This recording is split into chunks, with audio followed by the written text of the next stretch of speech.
හරි අද අපි කතා කරන්න හදන්නේ HTML tags ගැන. අපි බලමු මුලින්ම HTML tags කොහොමද අපේ ડોකියුමන්ට් එකට ඇඩ් කරගන්නේ කියලා. ඉතින් අපි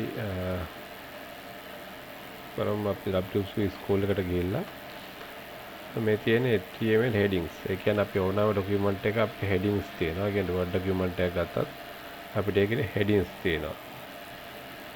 headings වල priority හැටියට අපිට headings H1 H tag 6ක් අපිට තියෙනවා.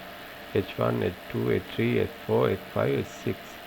ඉතින් මේවාට ඉතින් priority හැටියට කියන්නේ importance එක හැටියට තමයි මේ headings use කරන්නේ. අපිට හැම page එකක් අපි මේක මුලින්ම H1 එකක් දාලා බලමු. එතකොට මේ document එක මේ තියෙන්නේ. මේ තියෙන්නේ H1 heading එක. බලන්න පේනවා ටිකක් ලොකුවට පේනවා. අපි බලමු edit දෙකක් add කරලා heading 2 heading 3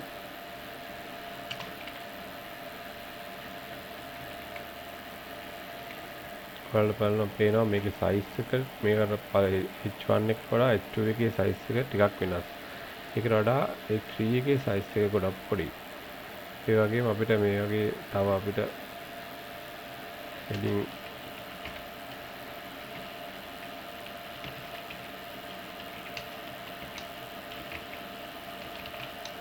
heading 4 එක add කරගන්න පුළුවන්. heading 4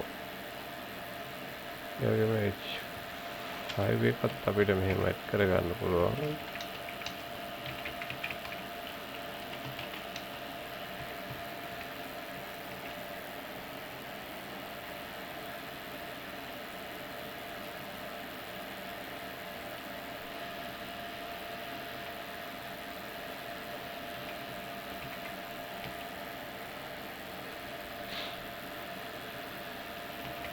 heading 6 එකත් අපි add කරලා බලමු.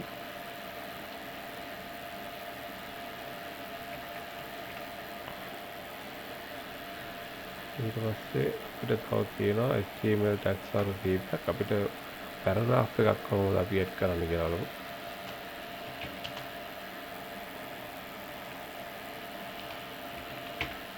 sample code එකක් දැන් add කරගන්නවා. මේ තියෙන්නේ paragraph tag එකක්. ඒ වගේම අපි බලමු link එකක් කොහොමද add කරගන්නේ කියලා. මේ තියෙන්නේ link එකක්. අපි link එක බලපුවාම link එකේ අපිට මැද ඒ අර HTML tag එකේ මැද තමයි අපිට තියෙන link එක කියන මේ text එක එන්නන්නේ. ඊට පස්සේ අපිට href කියන attribute එක ඇතුලේ අපිට මේ HTML tags වලට attribute add කරන්න පුළුවන්. එක attribute එකක් තමයි මේ href කියන එක. ඒක අපිට ගොඩක් වෙලාවට අපි add කරන්නේ මේ a tag එකත් එක්ක. a tag එක කියන්නේ අපි link එකක්. අපි මේ link එක ක්ලික් කරාම ඊට වෙන page එකකට යන්න පුළුවන්. ඉතින් ඒ වගේ add කරපු URL එකක් තමයි මේ තියෙන්නේ. ඉතින් අපිට මේක inspect කරලා බලුවොත් මේ තියෙන්නේ අපේ URL එක.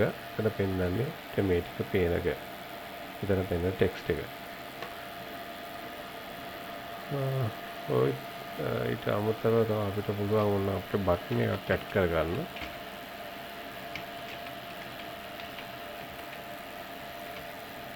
ඒ තමයි අපේ සාම්පල් බටන් එක. ඒ වගේම තමයි අපිට පුළුවන් BR tag එකක් add කරගන්න පුළුවන්. BR tag එකක් කියන්නේ අපිට line break එකක්. ඉතින් අපිට break එකක් කරගන්න පුළුවන්. BR කියන්නේ break. ඉතින් අතරම HTML document tag ගත්තාම අපිට මේ හැමදේම use කරන්න වෙනවා.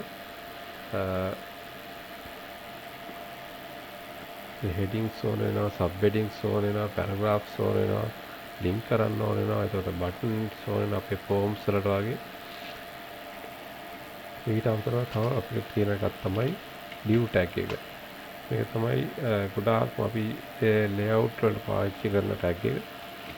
ඉතින් අපිට ඒකත් අපිට මෙහෙම add කරගන්න පුළුවන්. ගොඩාක් මේක ඊට අමතරව තව අපිට තියෙන span tag එක.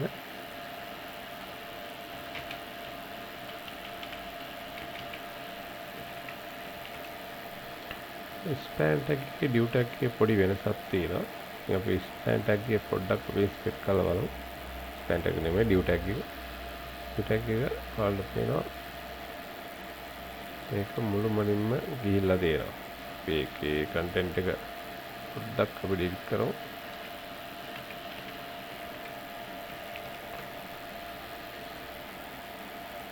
ඔයාලට බලා ගන්න පුළුවන් මේ ඩිව් ටැග් එක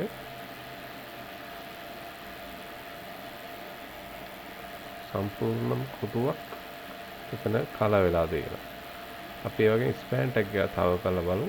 ඔයාලට පේනවා මෙතන තියෙන්නේ ටෙක්ස්ට් එකට වටේ තියෙන ප්‍රමාණය විතරයි හයිලයිට් වෙලා තියෙන්නේ. ඉතින් මේ දෙකේ වෙනස එක තමයි ඉතින් මේක අපි කියන CSS වලින් ගත්තා ඩිස්ප්ලේ බ්ලොක් වෙලා තියෙනවා. එතන ස්පෑන් එක ඩිස්ප්ලේ ඉන්ලයින් බ්ලොක් තියෙන්නේ. ඩිස්ප්ලේ ඉන්ලයින් තියෙන්නේ. අපි ඒ ගැන ඉස්සරහට කතා කරමු CSS වලදී. දැනට මේක ඔළුවේ තියාගන්න මේ ගොඩක් වැදගත් වෙනවා. මේ ටික තමයි බේසික් එලිමන්ට්ස් ටික. තව මීට අමතරව ගොඩක් දේවල් තියෙනවා. හෝම් ටැග් තියෙනවා. අපිට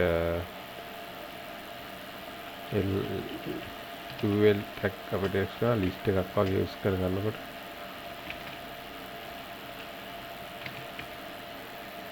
ඒක මෙහෙම ලිස්ට් එකක් ඇඩ් කරගන්න ඕන නම් ඒ වගේම ඕඩර් ලිස්ට් එකක් ඇඩ් කරගන්න ඕන නම් මේ Word document ටැග් වගේම තමයි මේකෙත් හැමදේම අපි හදා ගන්න ඕන layout එක.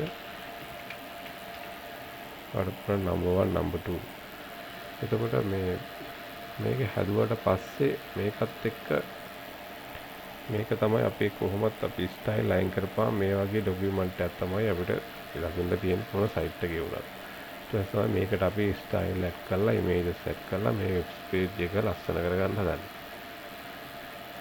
මේ බේසික් ටැග්ස් වලට අමතරව ඔයාලට තව මේවා සර්ච් කරලා බලන්න ඕන නම් මේ w3school වලට ගිහිල්ලා w3schools.com වලට ගිහිල්ලා ඔයාලට බලා ගන්න පුළුවන් HTML ටියුටෝරියල් එක ඇතුලේ එලිමන්ට්ස් මොනවද අපිට තියෙන්නේ. ඒ වගේම ඒකට HTML attributes මොනවද කියන එක තියෙනවා. ඒ ටැග් එකට ඇට්‍රිබියුට් href එක මේකට තව නම් ටයිටල් ඇට්‍රිබියුට් එකක් ඇඩ් කරන්න පුළුවන්. ඒතර ඉමේජ් එකක් අපි ඇඩ් කරගන්න. ඉමේජ් එකක් ඇඩ් කරගන්න කොහොමද කියන එක මේ තියෙන ඉමේජ් ටැග් එක. ඒතර මෙතන src කියලා කියන්නේ මෙතන ඉමේජ් එකට දෙන්න ඕන ලින්ක් එක. අපි ඊළඟ වීඩියෝ එකේදී බලමු කොහොමද ඉමේජ් එකක් ඇඩ් කරගන්නේ කියලා. ගොඩාක් දේවල් ඔයාලට මේකෙන් ඉගෙන ගන්න පුළුවන්.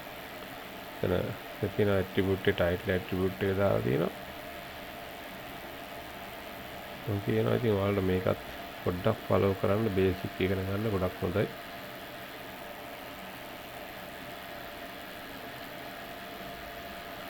ඊළඟට අපි අතර මේකේ සෙකන්ඩ් පාර්ට් එකක් කරනවා. මේකේ HTML5 වලදී අපිට ඇඩ් වුණ HTML tags මොනවද කියලා දැනගන්න සහ ඉමේජ් එකක් අපි ඇඩ් කරගන්නේ කොහොමද කියලා බලමු ඊළඟ වීඩියෝ එකේ. එහෙනම් ඔබට ගොඩක් ස්ට්‍රීම් එක බලුවට අපි ඊළඟ වීඩියෝ එකේදී හම්බ වෙමු.